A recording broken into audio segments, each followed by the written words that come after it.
Сәлем. Сені менің өзімнің қарыздан құтылу бойынша техникалар, амалдар берілетін тегін сабағымда көргеніме өте қуаныштымын. Бұл жерде мен тек қана қазір техникалар ғана бермеймін. Мені қарыздан шығуым үшін қандай әрекеттер, қай этаптардан өттім, сол кезде мен қарыздан құтылдым деген сияқты бүкіл ақпараттарды беретін боламын. Өте көп пайдалы ақпараттар айтамын. Бұл видео өшіп кетуі мүмкін. Неше түрлі технический частар деген бар ғой, иә. Сол үшін де міндетті түрде жазып алуыңа кеңес беремін. Қазір жұмыстың жүруі үшін и қарызымнан құтылу үшін қандай дұға айттым и сол дұғадан кейін менде қандай өзгерістер болды, қазір айтатын боламын. Және де сабақ соңында, қазір осы соңында мен өзімнің үйде жатып, мені таргетолог ретінде көп адам таниды. Бір қолым істемей қалғанда, инвалид болып қалғанда, жүре алмай қалған кезде осы таргет арқылы мен 800 мың теңге тауып отырған болатынмын. Егер де ниетің бұл сабақта мынандай болса, міндетті түрде саған пайдалы ақпараттар беріледі. Ой, мен бұрыннан бері көріп жүрмін ғой, ой, мен бұрыннан бұндай нәрсені естимін, қазір бұл тегін сабақтың соңында бірдеңе сатады, или там анау мынау дейтін болатын болса, онда дәл қазір сабақтан өшіріп шығып кетуіңді сұранамын. Неге? Өйткені мен бұрын соңды бұл ақпараттарды естігенмін. Ой, бұлардың барлығы осындай дейтін болатын болсаң, значит жасамағансың. Егер де жасаған кезде сен уже қарыздың барлығынан құтылып, жұмысың жүріп сондай бір күшті нәтижеге жетіп отырған болатын едің. Аллахым, бүгінгі сабақтың нәтижесін сенен ғана күтемін. Ниетім хайырлы, көркем, жеңіл түрде қарыздан құтылу, үлкен ақшаларды табу. Негізі мен осы сабақты сол үшін көріп отырмын дейтін болатын болсаң, Аллах тағала түбінде жүрегіңе сол бір сезімді салып, и сол бір ризықтарды есепсіз беріп бастайтын болады. Так, ниетімізді дұрыстап алдық, енді кеттік. Қарыздан құтылу үшін көп әрекеттер керек. Мен не жасадым? Олардың ең бірінші таза энергия, әдет и қарыздан құтылу үшін жасалатын техника, амалдар. Қараңдар, қарыздан құтылу үшін жасалатын техника, амалдарыңды маған бере салшы, жаза салшы деп адамдар көп айтады да.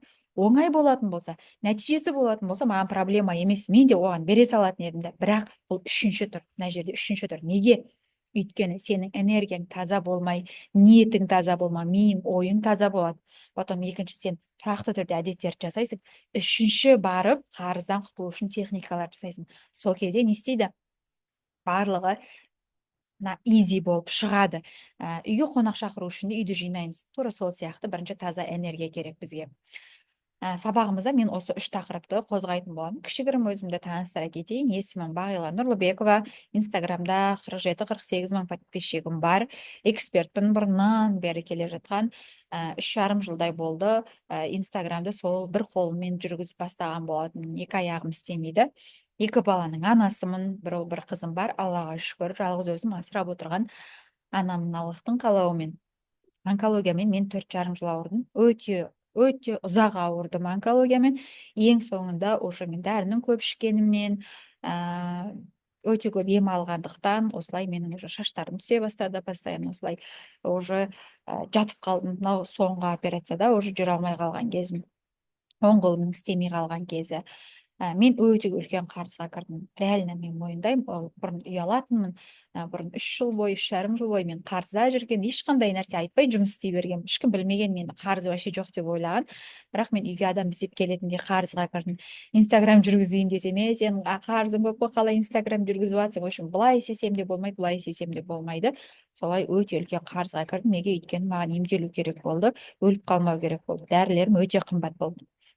Больницадан үміт жоқ, уже шығарып тастаған кезде есімді жинадым. Что-то не так. Негізінде біз көп қыздар басымызға үлкен қиындық келген кезде оянамыз. Оған дейін оянбаймыз. Оған дейін біз бүйтіп айтамыз: бірдеңке істейін десем, жарты жолдан тастап кете берем. Бірдеңке істейін десем, үйдегілер қарсы деп, сондай майда шүйде болмайтын сылтауларды айтып отырамыз.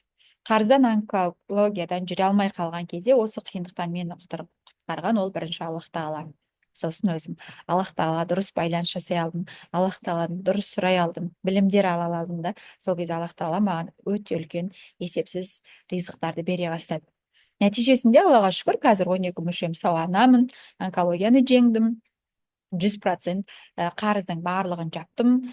Бұл қарызсыз өмір туралы қандай да бір техникаларды шығармай тұрып мен бүкіл қарызды жауып қойдым и және де бүкіл үйімді, машинамды алып алдым. Содан кейін барып нәтижені көрсетіп жатырмын. Или менде қазір үйім жоқ, машинам жоқ, или там ауырып жүріп мен сендерге мысалы қарыздан құтылудың техникалары деп айтатын болсам, ол уже өтірік болатын еді да. Ол жерде мен даже өйтіп айта алмайтын да едім. Бүкіл нәтижелерді көрсеткеннен кейін осылай алдарыңа шығып отырмын. Тура өзім жасаған техникаларымды студенттеріме бердім. Жер алды олар, үй салды, жұмыс жасады, инстаграмдары күшті жүріп кетті. Мысалы қазір алдыңызда эксперттер болуы мүмкін. Курсын қалай сатамын, қалай подписчик көбейтемін, қалай сторис деген сияқты. Оның барлығы технический частьтарды үйреніп аласың. Инструменттерді. Бірінші сен өзің сол үлкен аудиторияны басқара алатын адам болып дайындалуың керек та өзің. Так кеттік. Бүкіл қарызға кірген адамның басты проблемасы ол минус энергияда болуынан. Көп энергия тең көп ақша, аз энергия тең аз ақша. Минусқа қалай қараймыз? Осы жерде бір нәрсе айтқым келіп тұр.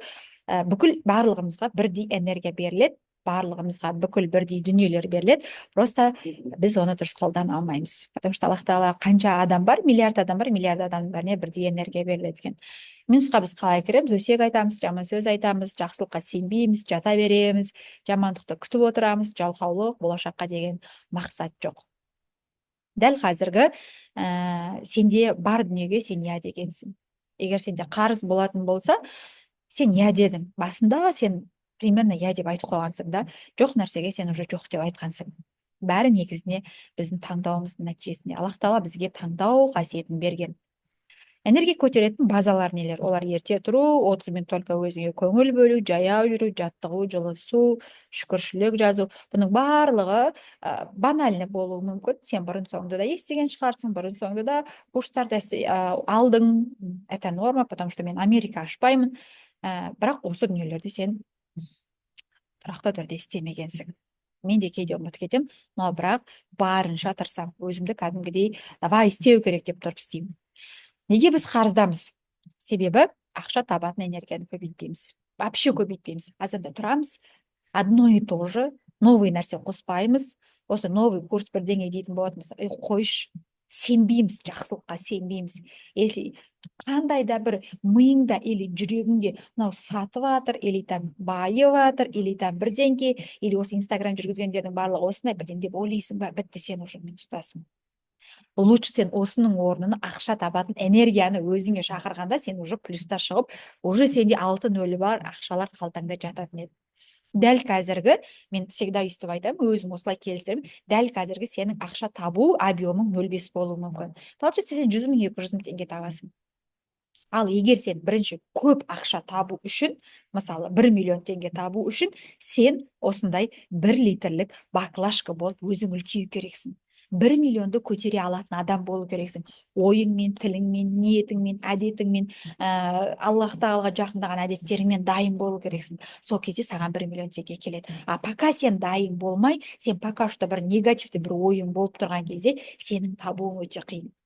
Ал енді сен 5 миллион теңге табу үшін 5 литр баклажка болып өзің ыдысыңды үлкейту керексің. Ал енді біз ол ыдыстарды қалай үлкейтеміз?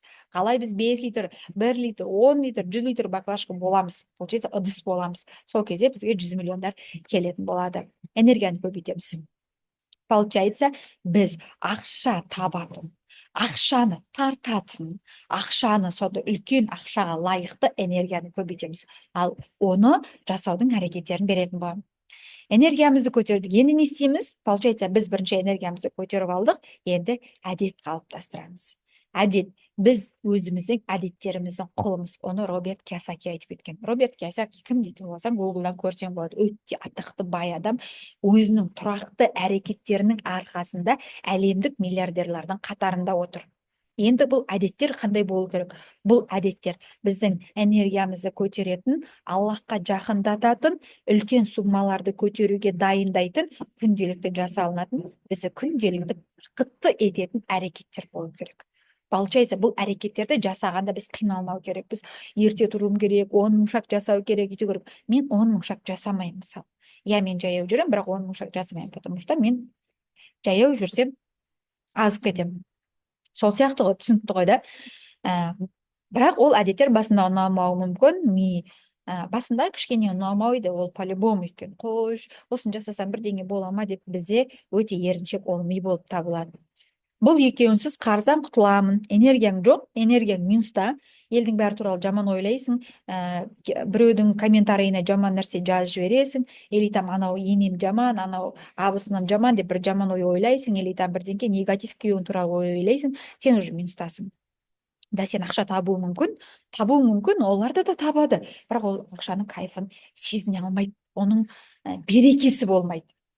Денсаулықты қалыпқа келтіремін, бақытты боламын деп ойлаудың керегі жоқ. Сенің энергияңда қандай да бір минус, әдетің дұрыс емес болатын болса, ақша келеді, келмейді емес, бірақ оның өте ауыр болады, кәдімгідей бір сынақтармен келеді, біреулермен ұрысып қалуы мүмкін. Налай те жүріп табу деген бұл жерде уже ойламай ақ қойсаң да болады.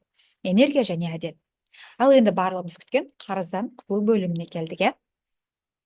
Қарызға кіруімнің себебі, мен ең бірінші қарызға кіруімнің себебі, ол мен удобная болдым. Өзімді жақсы көрген жоқпын, вообще жақсы көрген жоқпын, всегда жамандық болып қалатын сияқты жүретінмін. Басыма жамандық келгенде ғана оянатынмын. Мына жерде плюс тағы да жаңағыдай, осылар қалай ақша табады, осылар үйтеді, өтірік, ақша табу үшін бірдеңке істеп жатыр, үйтіп жатыр, всегда менде негатив тола болатын. Осылар менің қарызға кіруіме, онкология болып, өліп қалуыма алып келді ғой. Жылдар бойғы жасаған жаман настройка, солай мен уже бүкіл организм, миым барлығы сасыды. Честно болу керек та өзіңмен ше. Таныс жағдай ма? Алладан алыстап кеткен кезде қиындықтар көбейе бастайды. Адамнан сұрағанның екі көзі шығады, Алладан сұрағанның екі бүйір шығады. Енді осы жерде мен қазір күшті техникаларды берем. Жұмысымның жүруі үшін, Инстаграм даму үшін, адамдардың көп келу үшін, сторис просмотрымның асуы үшін, одан кейін барып маған жаңағыдай продажа ашқан кезде продажамның болуы үшін осы бір дұғаны айттым. Енді бұл только Инстаграмдағы ғана емес, сауда жасайтын болатын болсаң, мұғалім болатын болсаң, жаңадан Инстаграм бастап кетсең, бұл барлығына жарайды. Түсінікті ғой да? Я хайю берахматика астағис. Осылай дұға ете беремін. Сторисқа шығайын деп жатқан кезде ниетімді айтам да, менің ниетім осынша адамға осынша нәрсе көрсету. Мен өзім осы жолда жүріп ақша тауып, жалғыз әйел болып, үй алдым, машина алдым, ата-анамның үйін бітіріп бердім ғой. Мен де осындай адамдарға ниеттеніп жасағым келеді. Я Аллахым, осы дұғамен тілеймін да, дальше ары қарай жұмысымды жасайын. Менде вообще мен өте көп продажа жасаған қызбын. Мен үлкен чектермен жұмыс жасаған. Мен запусктың неше атасын жасаған адаммын. Мысалы Россияның да бүкіл білімдерін алып тастаған. Осының барлығы менің Аллах тағаладан сұрауымнан келді. Сұрадым, әрекет жасадым, энергиямды дұрыстадым. Енді қарыздан құтылуым үшін менде өте көп қарыз болды, 20 миллионнан да көп қарыз болды, менде 14 зайым болды, елдерден алып тастаған ақшаларым болды, өте көп болды. Басында ақша сұраған кезде бәрі бере береді, өйткені қарыз емес ғой. Солай мен одан кейін барып менде процент болды, өте көп процентке кіріп кеттім. Сол кезде мен не істедім? Қараңдар, ең бірінші мен ля иллаха иллаллахул мәликул хаққул мүбин. Қарызбын, быт-жыт, елдер терезеге тас лақтырады, есігімді тақылдатады, балалар сабаққа бара алмай қалады, сен шешең қарыз деп. Мен отырамын, Аллахтан сұраймын. Мен мойындаймын қарыз екенімді, ауру екенімді, жүре алмайтынымды, скоро өліп қалу мүмкін екенін келіп Аллахтың алдында мойындаймын. Менде выбор жоқ, сен мен бүгін тірі қылып азанда оятып отырсың ғой, онда маған осы бір қарыздарымнан құтылуға көмектес деп мен осылай сұраймын. Ля иллаха иллаллаху мәликул хаққул мүбин, қанша рет айту керек екенін айтып қойған. Содан кейін барып менде уже жақсылықтар пайда бола бастады. Аяқ асты чудо. Аллах тағала қаласа барлық дүние болады. Көп ақша көтере алатын объемымды өсірдім. Получается, мен объем жаңағыдай 1 литрлік баклажкадан 2 литрлік баклажка, 3 литрлік баклажкаге өзімнің ақша таба алатын объемды көтердім. 2 аптада уже нәтижесін көре бастады. Оның бір нәтижесі менің қолым істей бастады. Жайлап қолыма жаңғыре бастады. 2 аптада, прикиньте, өздеріңіз ойлаңыз, Аллахтан сұраймын, жаңғыре бастады. Мысалы, қазір полноценный адам болып отырмын ғой. 2 аптада осы бір дүниелерді қазір бұл жерде бәрін ашып айтып отыратын болсам, тегін құны болмайды да. Құны болмағанынан да, бұл жазып алу тоже невыгодно болады. Видео өшіп қалуы мүмкін деген сияқты. Сол үшін бір шпаргалка жасадым, чтобы 2 аптада ақшам объем көтеретін, қарыздан құтылу амалдарымды техникаларды күнеге жасайтын, барлық қарыздан құтылып наличкаға үй алатын. Недавно мен наличкаға 5 күн бойы дұғамды айттым, амалымды жасадым, техникамды жасадым, 5 күн жасадым, 6-шы күні мен уже үй аласың деген үйімнің бүкіл ақшасы жиналып, уже мен таңдаған үй уже бос болып шықты да. Міне осы бір чудо техникаларды мен бергім келіп отыр. Получается, осы бір дүниелерді мен шпаргалка түрінде дайындап қойдым. Міне нәтижесі мынандай. Мен осыншама үй алардың алдында осыншама бума ақша шығардым банктен. Мынау менің үй алған кездегі суретім, инстаграмда да тұр. Мына жерде мен машина алғам, наличкаға машина алдым. Бұл жерде мен ғана емес, студенттеріне салонына машина алып жатыр. Бұл жерде мен емес, ортадағы қыз ақшамның студенті, қазір шетелде жүр. Ал енді барлығын жинастырайық. Қарыздан құтылу үшін общий шпаргалка жасадым. Сен уақыттың жетпегеннен емес, энергия жетпегеннен ештеңе бітіре алмай жүрсің. Саған берілген уақыт менде де бар. Менде 32 сағат жоқ, менде де 24 сағат, сенде де 24 сағат. Энергия, ақша шақыратын энергия, таңғы энергия және де кешкі энергия. Үлкен ақшаны көтеретін объемды үлкейтеміз бірінші. Супер техникаларым бар. Мидағы ескі настройканы ауыстырамыз. Қазіргі настройкамен 100 000 теңге тауып жүрсің ба, бұнымен миллион таба алмайсың. Сразу айта салайын, бұнымен миллион таба алмайсың. Сол настройканы өзгертеміз. 3 техника, біз ақша табуға дайынбыз.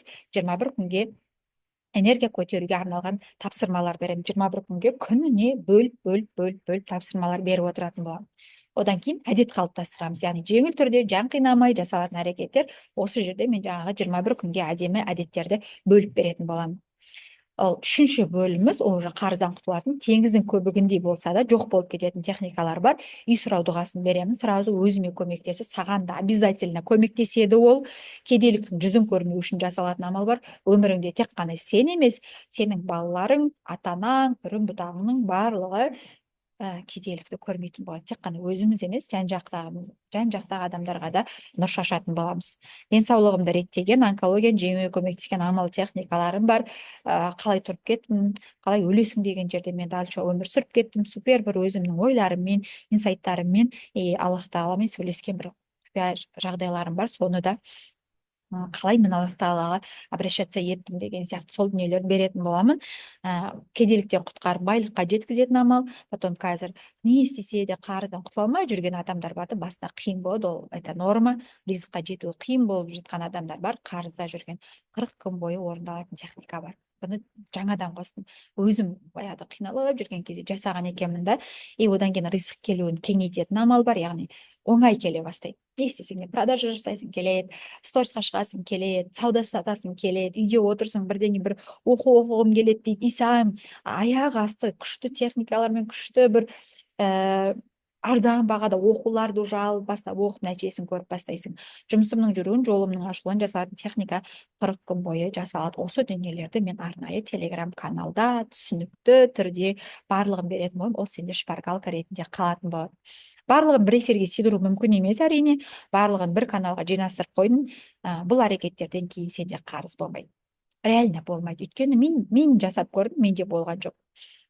Бұл ең бірінші потокта қатысқан қыздардың отзывтары. Мен осылай сақтаймын номерларды. Мен қарызға кіре беретінін түсіндім. Неге одно и то же жұмыс жасайды, қарызға кіре береді? Соның түбін табатын боламыз.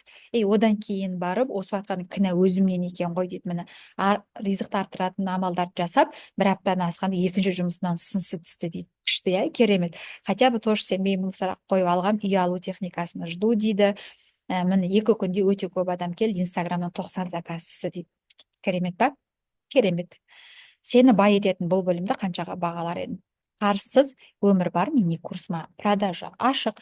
Бұл жерде алатын болсаң, бағила жасап көрді ғой, бағила миллиондап тауып жатыр ғой, емін-еркін үйін алып жатыр, машинасымен жүр, бала шағасына қалаған алып беріп жатыр. Значит, бұл адам істесе, значит, нәтиже бар. Мен де жасасам, мен де тура сондай нәтиже болады деген ниетің болатын болса кел. Хорошо? Бағасы 12.990 теңге. 13.000 теңгеге қазір продукты да келмейді ғой. Ал бұл жерде саған 3 айлық білім, бүкіл техникалар, бұл жерде уже сабақты оқып бастағанда сенің энергияң уже кәдімгідей ұшып жүрген сияқты боласың. 12.990 теңге. Дәл қазір мен осы сабақты көріп біткеннен саған тоже реквизиттар жіберетін боламын. Мінекей өзбекский сумен, қырғызский сумен қалай төлеу керек, мына жерде Назерке менеджерға сразу жазатын боламыз. Менің онкологияны жеңуіме көмектескен ақша табу инструментім болған 350 мың теңге таргет курсыма тегін осы 13 мың теңгеге алған жандардың ішінде тегін беретін боламын, доступ беремін, қалай шығардым, қалай жасадым, клиенттермен қалай жұмыс жасадым, қалай таргет шығарылды, қандай баннерлар қолдандым, RMP отчеттарды қалай жасадым дегенде от үйді мен сол отырып, сол сол қолыммен жасап, айына 800 мың теңге жасаған болатын. Бұны кез келген адам жасайды. Адам жасаған, адам жасайды. Дәл қазіргі шешімің сенің ертеңгі қарызсыз өмірге жасаған болашағың. Ақша табу оңай, тек тұрып әрекет ету керек. Мен сені күтемін, каналда күшті ақпараттарды беретін боламын. Мына жерде көп нәрсе айтылмай кетуі мүмкін. Сол дүниелердің барлығын беріп, сенің қарызсыз өмір бастауыңа мен себепші боламын Аллахтың қалауымен. Мен сені күтемін.